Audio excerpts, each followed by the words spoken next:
Menyusui ko setiap tahun tu ndak melayan ko. Yo kadang ada je tu. Setiap tahun melayan, setiap tahun melayan. Ada ke 10 anak. Kan 10 tahun tu. Susah je untuk puasa tu. Maka itu halangan syariat. Kepada Allah tak kembali lagi. Maka nikmat hidup selalu kita syukuri. Alhamdulillah kita masih diberikan waktu luang dan kesempatan. Karena kadang lai umur panjang tapi waktu tu sampai tarui sah. Susah banah untuk datang ke rumah saji. Maka selalu kita syukuri. Alhamdulillah. Dan juga kita masih diberikan oleh Allah keistiqomahan hati hadirin. Karena istiqomah ini berat, tantangannya banyak, tapi balasannya di sisi Allah juga besar. Innal ladzina qalu rabbunallah tsumma istaqamu, istiqomah. Sesungguhnya orang-orang yang menyatakan Tuhan kami ialah Allah, kemudian dia istiqomah, tatanazzalu alaihimul malaika alla takhafu wa la tahzanu wa abshiru bil jannah. Itu dia. Jadi bagi hamba yang istiqomah, balasannya adalah surga yang menunggu. Istiqomah menjaga solat, istiqomah solat berjamaah. Kami lain solat pak, tapi jamaah kurang, kan gitu. Istiqomah hadir di majelis ilmu. Kadang siap solat langsung pulang, padahal majelis ilmu ada, dan itu tidak lama. Padahal duduk di majelis ilmu itu luar biasa. Kemudian Allahumma salli wa sallim ala nabiyyina Muhammad sallallahu alaihi wasallam. Selalu kita selawat kepada Nabi dan Rasul junjungan alam sebagai uswah bagi kita. Semoga kita diizinkan Allah mendapat syafaat dari sang baginda Rasul. Amin. Yang sama kami hormati Bapak Ibu pengurus Masjid Raya Baitul Ma'mur yang hadir, rahimakumullah. Bapak Ibu tokoh masyarakat, tokoh agama, tokoh pendidikan, orang tua kami, buya-buya kami, guru-guru, alim ulama, cadiah pandai, ibu-ibu hadirin, para pemuda, perwakilan dari pesantren. Mana kau? Pesantren lu mulai lah dah. Nya dah je tu pesantren lu mulai kau masaji dah lu datang dah. Baik Bapak Ibu hadirin kaum muslimin, ini kadang-kadang kesalahan teknis kita. Anak tu sebenarnya kan bukan hanya karena pesantren. Ibadah solat ke masjid itu dibawa, diajak, dilatih, biasakan. Awak kan dia terbiasa dari dulu kok. Barakai dia bimbingan pendidikan orang gaya-gaya awak dulu, guru-guru awak dulu, pemuda-pemuda awak dulu. Kadangnya udah sembahyang tapi awak nyuansi je sembahyang. Tak pandainya baca Al-Quran dah. Nampak awak main orang sedang ngaji nyualau juga. Di kampung kami kayak gitu Pak Ibu. Karena sepakat untuk kebaikan. Tapi kini tantangan itulah banyak. Itulah zaman. Makanya perlu penguatkan akidah bagi kita. Hadirin kaum muslimin, mengisi waktu kita sejenak. Tak kerja pulang Bu? Tidak. Lado yang mengantuk tu. Namanya anda lah mengantuk tu. Hadirin kaum muslimin rahimakumullah. Kita berharap di Ramadan kali ini dan juga Ramadan yang akan datang, tapi nanjaleh Ramadan kali ini semoga Allah berikan kepada kita kebaikan-kebaikan, maghfirah, ampunan yang mana pada bulan ini Allah membuka lebar pintu ampunan. Jangan sampai kita abaikan, kita lengahkan, karena rugi sangat awak. Seharusnya manusia itu adalah menjadi manusia yang beruntung, manusia yang mendapat maghfirah dan ampunan dari Allah. Tapi ada manusia-manusia yang merugi, sementara Ramadan sudah berada bersama mereka. Nyodo itu. Nah, inilah manusia-manusia yang merugi itu di bulan Ramadan. Merugi dalam pandangan Allah dan Rasul, dunia akhirat. Yang pertama sekali adalah orang yang tidak berpuasa. Di hari lain jarang puasa sunat. Mohon maaf Bapak Ibu kalau ada bahasa-bahasa, kadang bahasa Minang tak lepas doh gitu. Bahasa kampung tak lo. No. Tapi mohon dimaklumi saja. Sunnah gitu kan, bahasa kampung ambu sunnah semua itu gitu. Jarang awak puasa. Lah datang Ramadan indah ju. Akan rugi sangat itu. Padahal maghfirah di bulan Ramadan itu jauh lebih hebat. Ghufira lahu itu terbuka kalau dia puasa. Nah, dia tidak puasa tanpa uzur larangan syariat. Nah, ini kalau ada larangan syariat ya boleh, usah keringanan yang diberikan. Makanya man aftara yauman min Ramadan bala uzrin, sia yang sengaja indak berpuasa di bulan Ramadan nyotinggan Ramadan ko bala uzrin, tanpa uzur, tanpa ada larangan syariat. Larangan syariat itu sakit, maridun, umuah lah saratui kurang sehari, badan lah sakit-sakit, konsumsi ubek tarui, kecil dokter, ibu bapak harus minum ubek 3 kali sehari, jangan tinggal sekali ibu mati gitu dokter. Mana tahu kan? Ini patut kita takuin ni dokter supaya ubek ko jalan terus. Tu boleh tak puasa tu. Nanti kalau memungkinkan diqadha, kalau enggak fidyah saja. Larangan syariat atau musafir. Perjalanan bukan untuk maksiat. Yang kadang musafir ko untuk maksiat lo ke. Apa itu? Ini nak musafir. Padahal perbuatan yang tidak baik.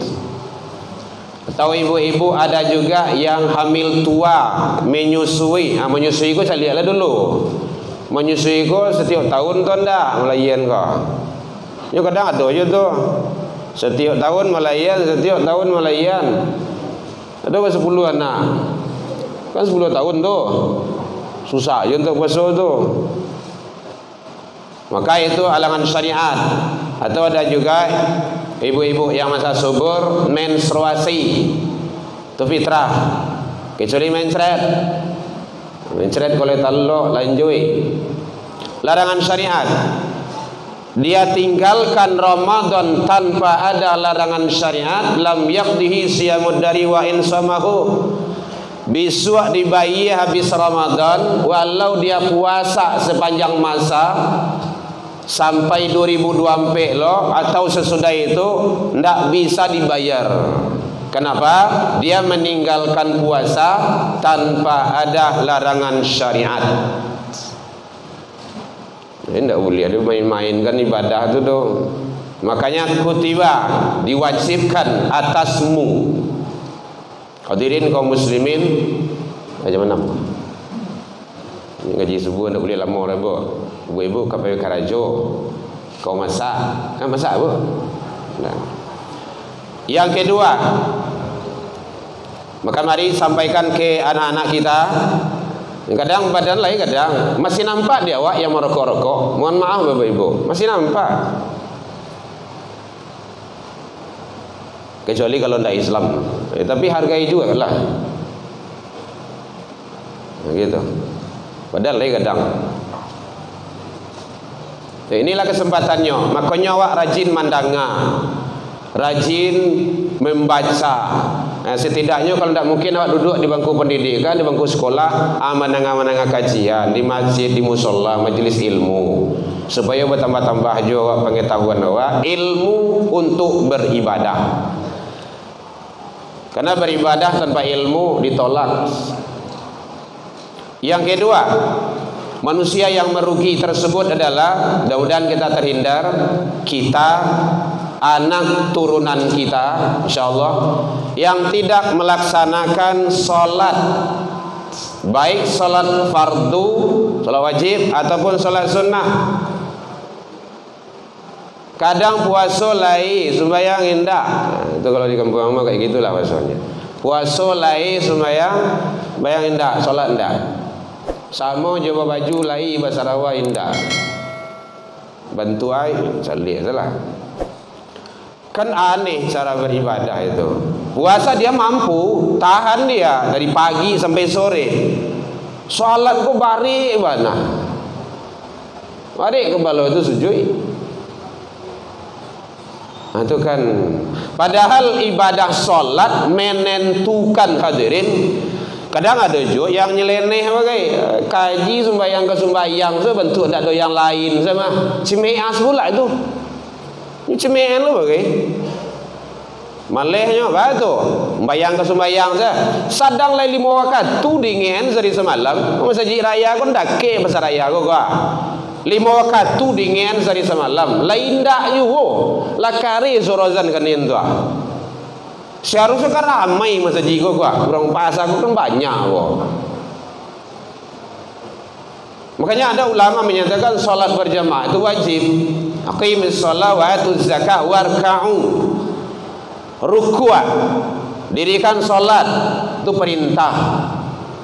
Bukan i'malis shalah, bukan karajuan salat, dirikan. Itu beda itu hadirin, mendirikan dengan melaksanakan. Tunaikan zakat dan rukuklah kamu bersama orang yang rukuk. Di mana orang bahasa mau rukuk atau Mas Haji, musola. Tidak perlu pula diperdebatkan itu. Yang penting kita taat enggak. Nah, itu yang perlu. Malahan dalam riwayat kita tahu ada seorang yang buta datang kepada Rasul, ya Rasulullah, saya udah tua, terus buta, jadi tidak ada nak kami mimpi yang ke rumah saji doh. Jadi para lu juga datang ke rumah saji sholat jamaah. Kata Rasul, lai tada ngasur wazan, lai ya Rasulullah datang, urang gae, tidak ada nak kami mimpi yang buto lelai, awak badan gadang sehat, tagok. So kampung-kampung tagok namanya itu. Ndak yuwo tu. Tugas kita ulama sedikit diizinkan Allah tahu dengan ilmu agama, menyeru, mengajak, menyampaikan. Ud'u, sampaikanlah, ajaklah. Namun ndak mau tu ndak urusan awak doh. Pengurus kayak gitu juga. Ndak bawa orang datang ke masjid, ndak bawa orang, ndak bawa doh. Nanado saya lah. Kan ada minder pula itu. Bah ustaz kawalanjuin saya wirid awak gua. Ndak bawa orang ke dah. Kan lain orang nak. Kan berlalu dulu. Nyo kadang-kadang kan gitu bagai. Lain baduo. Tengok Imam Syafi'i, Imam Malik. Itu hanya 1-2 berhari-hari, berbulan-bulan mencari ilmu. Ilmu tu dituntui, ya, kalau bahasa kampung namanya dituntui, dicari. Ilmu dunia mati-matian awak mencari ibu-ibu. Ingin menjadi dokter, belajar kedokteran. Mungkin bapak ibu dokter ada di sini gitu kan. Ndak 1.000, 2.000, sejuta, 2 juta, mungkin puluhan bahkan ratusan juta sampai koasnya. Ini ilmu akhirat, ma'rifatullah, ma'rifatuddin, ma'rifatur rasul. Waduh. Nah, beginilah. Jadi oleh sebab itu mari jangan sampai bosan-bosan Bapak Ibu pengurus, para guru, para buya, ustaz dan ustazah, jangan bosan awak. Tetap mengajak, menyeru ke jalan yang benar. Sia yang namu sejo. Kalau namu salat syukur alhamdulillah. Kalau ndak tu baju lay. Masalah kaukum fi saqar. Yang menyebabkan kamu masuk dalam neraka sakar. Qalu, Dulu dia berkata, lam naku minal musallin, kami tidak solat. Rumah kan dake jo masjid raya Baitul Makmur, iyo rumah lai dake. Atu bah sembayang indah gitu. Ka lanci-lancian rumah mah iyo. Atu bah aja lai. Menyasa. Jadi kesempatan di awak kini masih hidup diberikan oleh Allah. Jadi sampai yang ke anak awak, cucu awak, jangan sampai meninggalkan. Jangankan meninggalkan, mengabaikan solat saja tidak boleh. Mengabaikan.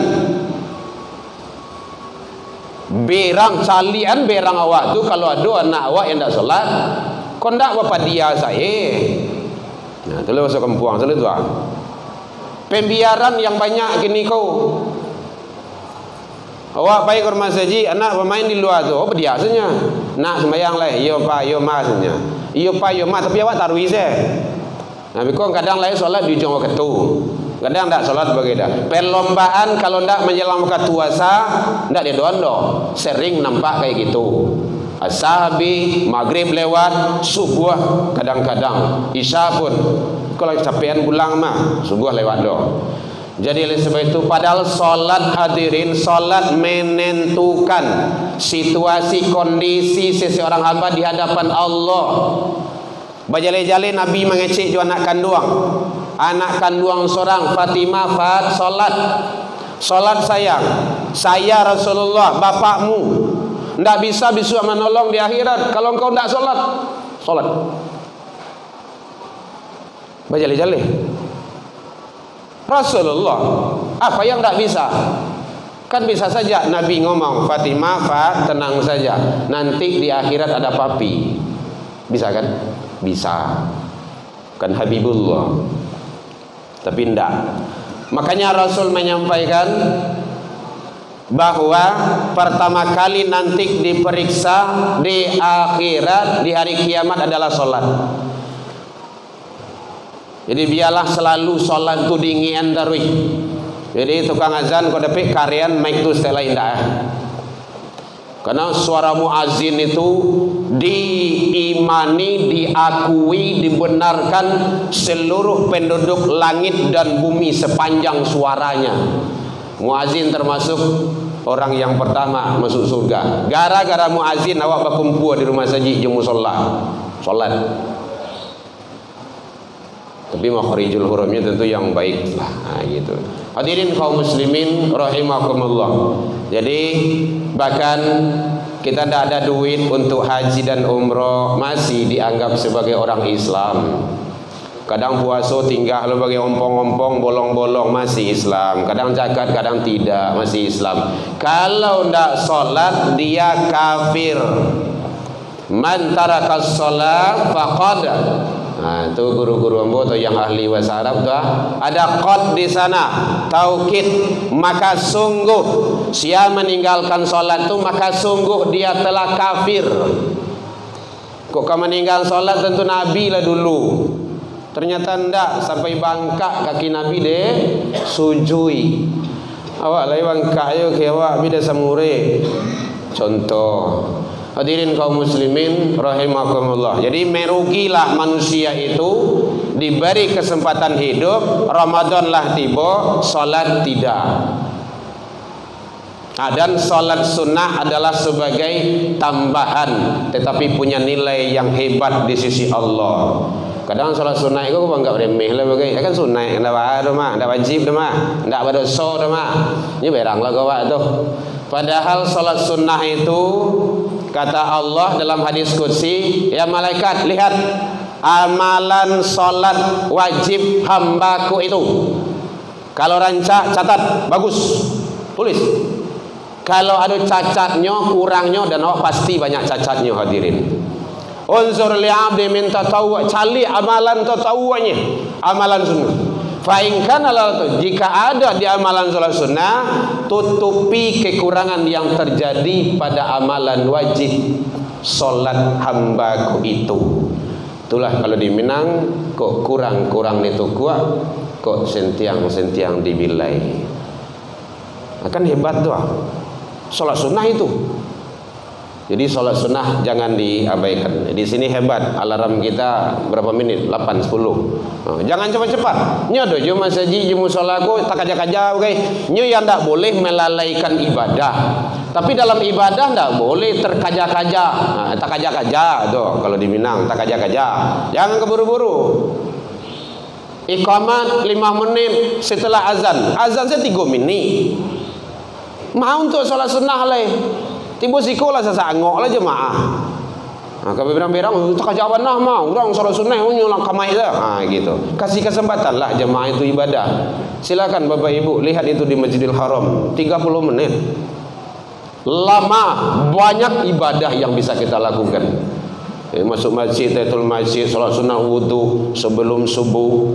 Kan hebat itu. Ini sholat-sholat sunnah yang lainnya. Jadi oleh sebab itu hadirin, mari kita pesankan terhadap diri kita, terhadap anak turunan kita, keluarga kita, jangan sampai ibadah solat diabaikan. Jangankan ditinggalkan, diabaikan saja tidak boleh.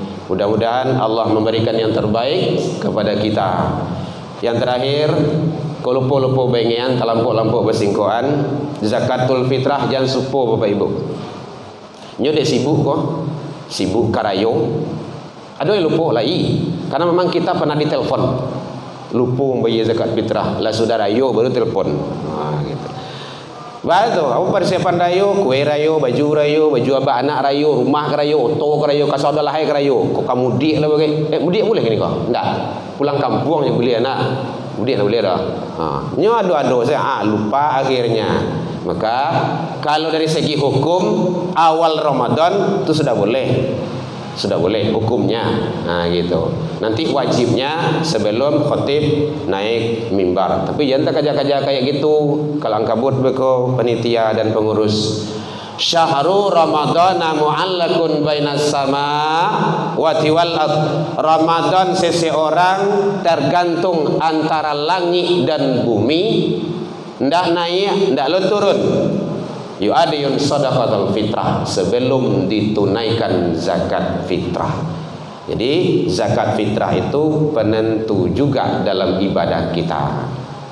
Tentu itu namanya diawali tadi lupo beingian, talampuk-lampuk bersingkuhan. Baranya tanya sama panitia dan pengurus. Gitu. Baik Bapak Ibu, demikian saja. Alaikum minkum ilal liqa. Salah ke Allah kita taubat, salah ke manusia saling maaf memaafkan. Lain dimaafkan Bapak Ibu hadirin. Alhamdulillah jauh dari itu kita juga sudah saling maaf memaafkan. Ilal liqa fastabiqul khairat wabillahi taufik wal hidayah. Wassalamualaikum warahmatullahi wabarakatuh.